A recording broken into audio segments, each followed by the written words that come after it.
Bank of England chose to keep interest rates at 5%, and now some economists are predicting the Bank of England will cut rates in November. Have they made the right choice? Joining me now from London is independent market strategist Mike Ingram. The big picture problem is that over the short term, which has now become the medium term, the answer has been just tax people more. And, in the UK, we've got the biggest tax, burden since 1948 when we were rebuilding after World War II. Well, we're not investing in anything and we've still got this tax burden, but the UK has a growth problem. There's this sort of general economic dysfunction, and a lot of these economies have effectively gone ex-growth. So the question is, yes, we can have a discussion about taxation, and yes, we can have a discussion about debt, but ultimately it needs to be a discussion about how we're going to get growth back up.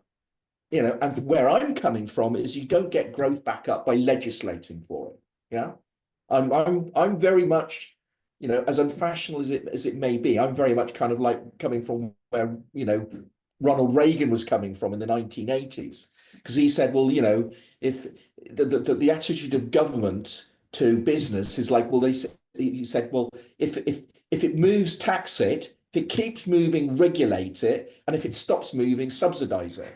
We've got this huge government now which just wants to regulate everything in sight, and the foot is on the accelerator on that now.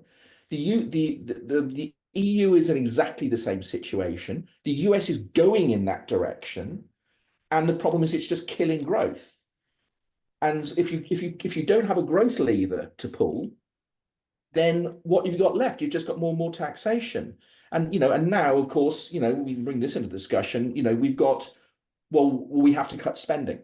We have to cut spending because borrowing is too high and whatever. It's not as if people aren't going to be buying this stuff, but the cost is going to be higher and higher interest rates ultimately. And the thing is, the fact that debt to GDP is going up over the long term, and it clearly is going up over the long term. It has been going up for years. It's never really recovered from the financial crisis. Yeah, never did. Yeah, and we learned a lot of wrong lessons from that entire episode, and nobody wants to discuss it, even 15, 20 years on. It's bloody ridiculous. These people are intellectual pygmies and moral cowards. I mean, we're not even investing in basic infrastructure in this country. Yeah, we haven't built a nuclear power station in the UK since 1995. Sizewell B. We haven't built a reservoir in this country since 1992. And we're being sold some pie in the sky, green fantasy that within the next, 6 years, we're going to decarbonize the grid. And we're all going to have windmills on the tops of our houses. I mean, it's absolute lunacy. But I mean, it's great because it's other people's money. It's taxpayers' money. So yeah, why the hell not, really?